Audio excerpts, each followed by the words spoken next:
नमस्कार बंधुगण 17 सेप्टेम्बर 2025 बुधवार दिन पड़ुछि पवित्र विश्वकर्मा पूजा। चलित वर्षर विश्वकर्मा पूजा को बहुत ही खास एवं दुर्लभ बोली माना जाउछि। काहेकि ना एही दिन कन्या संक्रांति मध्य पड़ुछि, ता सहित एही दिन एकादशी मध्य पड़ुछि। गोटिए दिन रे संक्रांति एकादशी ता सहित विश्वकर्मा पूजा पड़ुछि। तेबे एही गोटिए दिन को बहुत शुभ बोली मध्य माना जाउछि। एही विश्वकर्मा पूजा दिन केते सबु शुभ जोगर निर्माण हेबाकु जाउछि। आयुष्मान जोग, महालक्ष्मी जोग, अमृत सिद्धि जोग एमिति 62 प्रकारर शुभ जोगर निर्माण हेबाकु जाउछि। तेबे बंधुगण आजिर एही भिडियोटी आपण मानक पई बहुत ही अधिक खास एवं गुरुत्वपूर्ण रही। आजिर भिडियो रे आमे जानिबा एही विश्वकर्मा पूजा दिन घर को नहीं आसंतु एही गछर चेरकु एवं निजर गଳାରେ किंबा हातरे बांधी दियंतु एही गछर चेरकु। देखिबे आपणकर समस्त मनस्कामना निश्चय पूरण हेबो।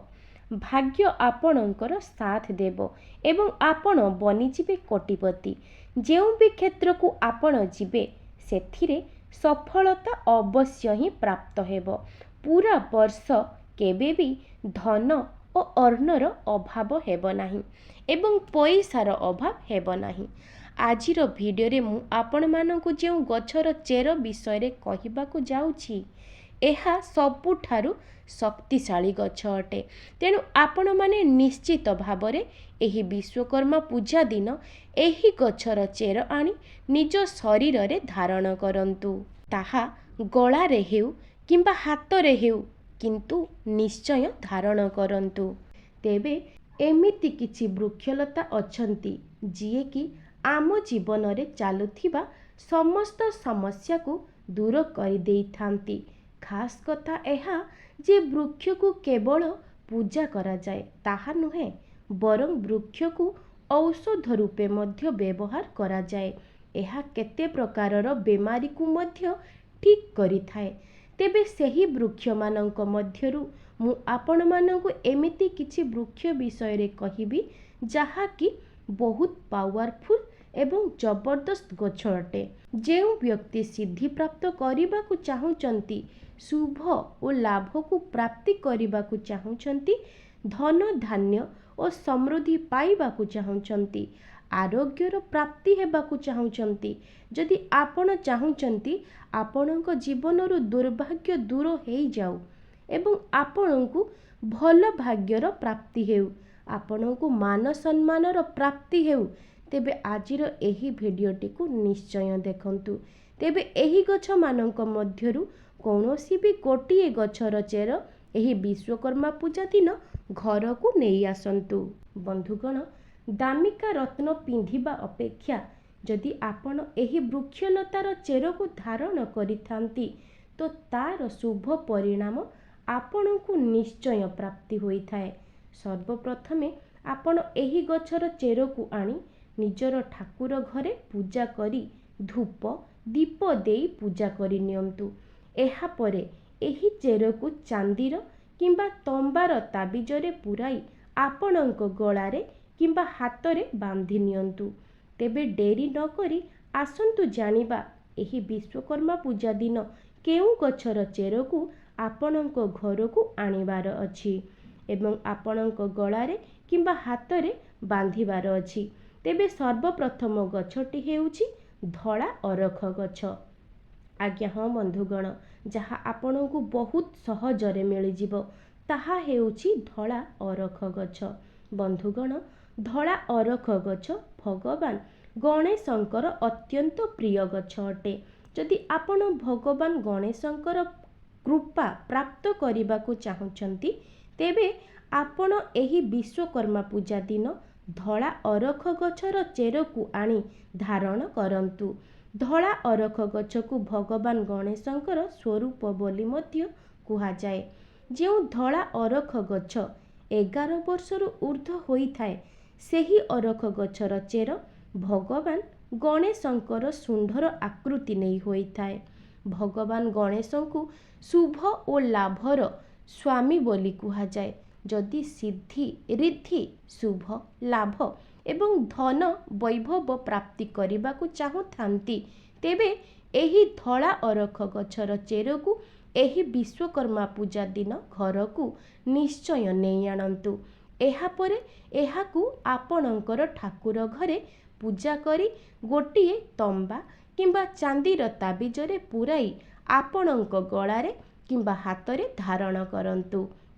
ଦେଖିବେ ଆପଣଙ୍କୁ ଅନେକ ସାରା ଫାଇଦା ନିଶ୍ଚୟ ପ୍ରାପ୍ତି ହେବ ଏବଂ ନବଗ୍ରହଙ୍କର ପୀଡ଼ା ମଧ୍ୟ ଦୂର ହୋଇଥାଏ। ବନ୍ଧୁଗଣ, ଖାସ୍ କରି ବୁଧ ଗ୍ରହଙ୍କର ପୀଡ଼ା ଦୂର ହୋଇଥାଏ। ଭଗବାନ ଗଣେଶଙ୍କର ଆଶୀର୍ବାଦ ଆପଣଙ୍କୁ ପ୍ରାପ୍ତ ହୋଇଥାଏ। ତା ସହିତ ବ୍ୟାପାର ବାଣିଜ୍ୟ ଏବଂ କର୍ମକ୍ଷେତ୍ରରେ ଆପଣ ବହୁତ ଅଧିକ ଉନ୍ନତି କରିଥାନ୍ତି। ଆପଣ କୌଣସି ଚେରକୁ ଆଣନ୍ତୁ କି ନ ଆଣନ୍ତୁ, କିନ୍ତୁ ଏହି ବିଶ୍ୱକର୍ମା ପୂଜା ଦିନ ଧଳା ଅରଖ ଗଛର ଚେରକୁ ଅବଶ୍ୟ ଆଣନ୍ତୁ ଏବଂ ତାହାକୁ ଧାରଣ କରନ୍ତୁ। ଶୁଭ ଫଳ ନିଶ୍ଚୟ ପ୍ରାପ୍ତି ହେବ ଏବଂ ପୁରା ବର୍ଷ କେବେ ବି ଆପଣଙ୍କ ଘରେ ଧନ ଓ ଅର୍ଣ୍ଣର କମି ହେବ ନାହିଁ। ତେବେ ବନ୍ଧୁଗଣ, ପରବର୍ତ୍ତୀ ଚମତ୍କାରୀ ଗଛଟି ହେଉଛି କଳା ଦୁଦୁରା ଫୁଲ ଗଛର ଚେର। ତ ଏହି କଳା ଦୁଦୁରା ଗଛର ଚେରକୁ ଆପଣ ଏହି ବିଶ୍ୱକର୍ମା ପୂଜା ଦିନ ଘରକୁ ଆଣି ତାହାକୁ ପୂଜା କରି ଚାନ୍ଦିର କିମ୍ବା ତମ୍ବାର ତାବିଜରେ ପୂରାଇ ଆପଣଙ୍କ ଗଳାରେ କିମ୍ବା ହାତରେ ଧାରଣ କରନ୍ତୁ। ଦୁଦୁରା ଗଛକୁ ଭଗବାନ ଭୋଳାନାଥଙ୍କର ସ୍ୱରୂପ ମାନା ଯାଇଥାଏ। କଳା ଦୁଦୁରା କଳା ଭୈରବଙ୍କର ସ୍ୱରୂପ ହୋଇଥାଏ। କଳା ଦୁଦୁରାରେ ଶନିଦେବ ମଧ୍ୟ ବାସ କରିଥାନ୍ତି। ତା ସହ ମା କାଳୀ ବି କଳା ଦୁଦୁରା ଉପରେ ନିବାସ କରିଥାନ୍ତି। ଆପଣ ନିଶ୍ଚୟ ଦେଖିଥିବେ, ଭଗବାନ ଶିବଙ୍କର ଯେବେ ଆମେ ପୂଜା ଅର୍ଚ୍ଚନା କରିଥାଉ, ତ ଭଗବାନ ଶିବଙ୍କ ଉପରେ କଳା ଦୁଦୁରା ବା ଯେକୌଣସି ଦୁଦୁରା ଫୁଲ ଏବଂ ଫଳକୁ ଚଢ଼ାଯାଇଥାଏ ଏବଂ ଏହାକୁ ଭଗବାନ ଶିବ ଗ୍ରହଣ ମଧ୍ୟ କରିଥାନ୍ତି। ଯଦି କୌଣସି ବ୍ୟକ୍ତି ଭଗବାନ ଶିବଙ୍କୁ କଳା ଦୁଦୁରା ଫୁଲ ଅର୍ପଣ କରିଥାଏ, ତ ଭଗବାନ ଭୋଳାନାଥ ତୁରନ୍ତ ସ୍ୱୀକାର କରି ନେଇଥାନ୍ତି। ବନ୍ଧୁଗଣ, କଳା ଦୁଦୁରା ଫୁଲ କୌଣସି ସାଧାରଣ ଗଛ ନୁହେଁ। ଏହାର ଯଦି ଆପଣ ପ୍ରୟୋଗ ଜାଣିବେ, ତ ଆପଣ ମଧ୍ୟ ଆଶ୍ଚର୍ଯ୍ୟ ହୋଇଯିବେ। ତୁରନ୍ତ ଆପଣ ଏହାକୁ ଧାରଣ କରିନେବେ। ତ ବନସ୍ପତି ଶାସ୍ତ୍ର ଅନୁସାରେ କଳା ଦୁଦୁରାର ପ୍ରଭାବ ବହୁତ ଅଧିକ ରହିଥାଏ। ଯେମିତିକି ଭଗବାନ ଶନିଦେବଙ୍କର ପ୍ରଭାବ, ମଙ୍ଗଳ ଗ୍ରହଙ୍କର ପ୍ରଭାବ ଯେମିତି ଶକ୍ତିଶାଳୀ ବୋଲି ମାନାଯାଏ, ଠିକ୍ ସେହିପରି କଳା ଦୁଦୁରାର ଚେରକୁ ମଧ୍ୟ ବହୁତ ଅଧିକ ଶକ୍ତିଶାଳୀ ମାନାଯାଇଛି। ଏହି ଚେର ଆପଣଙ୍କ ଜୀବନରେ ବହୁତ ବଡ଼ ପରିବର୍ତ୍ତନ ଆଣିଦେଇଥାଏ।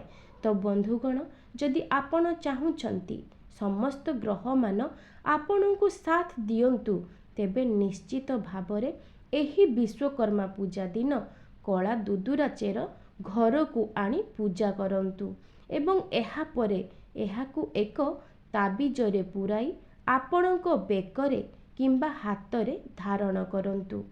କଳା ଦୁଦୁରା ଚେର ପିନ୍ଧିବା ଦ୍ୱାରା ଶନିଙ୍କର କୁପ୍ରଭାବ ଏବଂ ଶନିଙ୍କର 7.5, ଶନିଙ୍କର 2.5 ଏବଂ ଶନି ଦଶାରୁ ମଧ୍ୟ ମୁକ୍ତି ମିଳିଥାଏ। ଏହାଦ୍ୱାରା ଆପଣଙ୍କର ଶୁକ୍ର ଗ୍ରହ ମଧ୍ୟ ମଜବୁତ ହୋଇଥାଏ। ଯେଉଁମାନଙ୍କର ଶୁକ୍ର ଗ୍ରହ ମଜବୁତ ହୋଇଥାଏ, ସେମାନେ ଧନବାନ ଏବଂ ଧନଶାଳୀ ହୋଇଥାନ୍ତି। ସେମାନଙ୍କ ଜୀବନରେ କେବେ ବି ଧନ ଓ ଅର୍ଣ୍ଣର ଅଭାବ ରହିନଥାଏ। ତା ସହ ରାହୁ କେତୁଙ୍କର ପୀଡ଼ା ମଧ୍ୟ ଦୂର ହୋଇଥାଏ। ବନ୍ଧୁଗଣ, ଯଦି କୌଣସି ବ୍ୟକ୍ତିକୁ ସ୍ୱପ୍ନରେ ସାପ ଆସୁଛି କିମ୍ବା ଯଦି କୌଣସି ବ୍ୟକ୍ତିକୁ ପିତୃଦୋଷ ଲାଗୁଛି, ଭୂତ ପ୍ରେତଙ୍କର ଭୟ ଲାଗି ରହୁଛି, ବ୍ୟକ୍ତି କଳା ଦୁଦୁରା ଚେର ଧାରଣ କରନ୍ତୁ। ଆପଣଙ୍କୁ ସବୁ ସମସ୍ୟାର ମୁକ୍ତି ବହୁତ ଜଲ୍ଦି ମିଳିଯିବ। ତେବେ ବନ୍ଧୁଗଣ, ଏହି ଦୁଦୁରା ଗଛର ଚେରକୁ ନିଶ୍ଚୟ ଘରକୁ ଆଣନ୍ତୁ ଏବଂ ଏହାର ଚେରକୁ ତାବିଜରେ ପୂରେଇ ନିଶ୍ଚୟ ଧାରଣ କରନ୍ତୁ। ଆପଣଙ୍କର ସମସ୍ତ ସମସ୍ୟା ଦୂର ହେବା ସହିତ ଆପଣଙ୍କର ସମସ୍ତ ମନସ୍କାମନା ମଧ୍ୟ ପୂର୍ଣ୍ଣ ହୋଇଯିବ। ତ ବନ୍ଧୁଗଣ, ଏବେ ଜାଣିବା ପରବର୍ତ୍ତୀ ଗଛଟି। ତ ପରବର୍ତ୍ତୀ ଗଛଟି ହେଉଛି ଚମେଲି ଗଛ। ଆଜ୍ଞା ହଁ, ଚମେଲି ଗଛର ଚେର ଏହି ବିଶ୍ୱକର୍ମା ପୂଜା ଦିନ ନିଶ୍ଚୟ ଆଣିବା ଉଚିତ। ଚମେଲି ଗଛ ମୂଳରେ ଦୈବୀ ଶକ୍ତିର ବାସ ହୋଇଥାଏ। ଆପଣ ମଧ୍ୟ ଦେଖିଥିବେ ଚମେଲିର ଯେଉଁ ତେଲ ଥାଏ ତାହା ହନୁମାନ ମହାରାଜାଙ୍କୁ ସମର୍ପିତ ହୋଇଥାଏ। ଏଥିରେ ହନୁମାନ ମହାରାଜାଙ୍କର ଦୈବୀ ଶକ୍ତି ରହିଥାଏ। ଯେଉଁ ଲୋକ ମା ଲକ୍ଷ୍ମୀଙ୍କର କୃପା ପ୍ରାପ୍ତ କରିବାକୁ ଚାହୁଁଛନ୍ତି, ଲକ୍ଷ୍ମୀ ସିଦ୍ଧି ପ୍ରାପ୍ତ କରିବାକୁ ଚାହୁଁଛନ୍ତି, ଯେଉଁ ଲୋକ ମନ୍ତ୍ରକୁ ସିଦ୍ଧ କରିବା ପାଇଁ ଚାହୁଁଛନ୍ତି ଏବଂ ଆରୋଗ୍ୟ ରହିବାକୁ ଚାହୁଁଛନ୍ତି, ଏମିତି ବ୍ୟକ୍ତି ଚମେଲିର ଚେର ଅବଶ୍ୟ ଆଣିବା ଉଚିତ। ଚମେଲି ଗଛର ଚେରକୁ ଏହି ବିଶ୍ୱକର୍ମା ପୂଜା ଦିନ ଘରକୁ ନେଇ ଆସନ୍ତୁ। ଏହାକୁ ପୂଜା କରି ଚାନ୍ଦିର ନହେଲେ ତମ୍ବାର ତାବିଜରେ ପୂରେଇ ଆପଣଙ୍କ ଗଳାରେ କିମ୍ବା ହାତରେ ତୁରନ୍ତ ଧାରଣ କରି ନିଅନ୍ତୁ। ଦେଖିବେ ଆପଣଙ୍କୁ ଅବଶ୍ୟ ପ୍ରାପ୍ତ ହେବ। ଏହାଦ୍ୱାରା ଦୈବୀ ଶକ୍ତିର ପ୍ରାପ୍ତି ହୋଇଥାଏ। ହନୁମାନ ମହାରାଜାଙ୍କ କୃପା ଆପଣଙ୍କ ଉପରେ ବର୍ଷିଥାଏ। ଆପଣ ସର୍ବଦା ନିରୋଗ ରହିଥାନ୍ତି। ପରବର୍ତ୍ତୀ ଗଛଟି ହେଉଛି ଅପାମାର୍ଗ ଗଛ। ଅପାମାର୍ଗ ଗଛ ଅବଶ୍ୟ ଘରକୁ ଆଣନ୍ତୁ ଏବଂ ଏହାର ଚେରକୁ ନିଶ୍ଚୟ ଧାରଣ କରନ୍ତୁ। ଏହାକୁ କେତେ ଜାଗାରେ ଗୁଗୁଚିଆ ନାମରେ ମଧ୍ୟ ଜଣାଯାଏ। ଏହାକୁ ଏଥିପାଇଁ ଅପାମାର୍ଗ କୁହାଯାଏ କାରଣ ଏହାର ବୀଜ ଓଲଟା ରହିଥାଏ।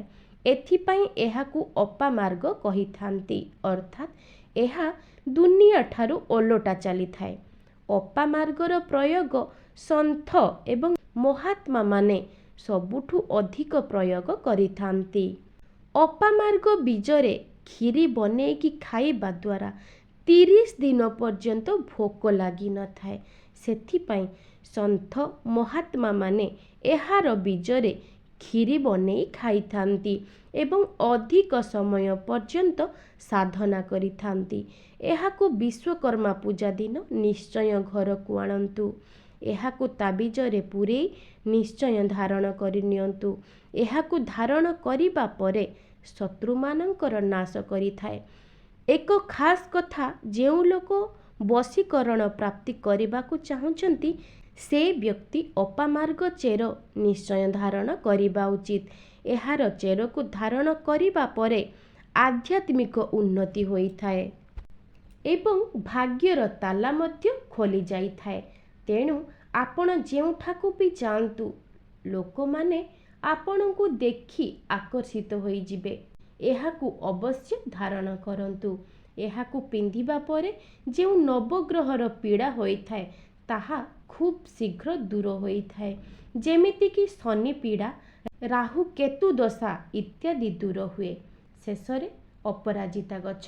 ଅପରାଜିତା ଗଛ କ'ଣ ପାଇଁ ଧାରଣ କରିବା ଦରକାର?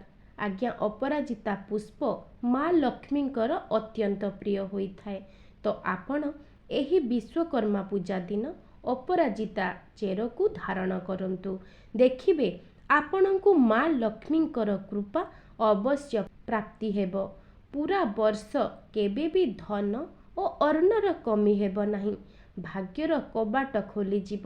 ଯଦି ଆପଣଙ୍କୁ ଚାକିରି ଦରକାର, ଆପଣଙ୍କୁ ଚାକିରି ଅବଶ୍ୟ ପ୍ରାପ୍ତି ହେବ ଏବଂ ଆପଣଙ୍କର ଆଧ୍ୟାତ୍ମିକ ଉନ୍ନତି ମଧ୍ୟ ଘଟିବ। ତେବେ ବନ୍ଧୁଗଣ, ଏହି ବିଶ୍ୱକର୍ମା ପୂଜା ଦିନ ଏହି 5ଟି ଗଛ ମଧ୍ୟରୁ ଯେକୌଣସି ଗୋଟିଏ ଗଛର ଚେରକୁ ଘରକୁ ନେଇ ଆସନ୍ତୁ ଏବଂ ଆପଣଙ୍କ ଗଳାରେ କିମ୍ବା ହାତରେ ଅବଶ୍ୟ ଧାରଣ କରନ୍ତୁ।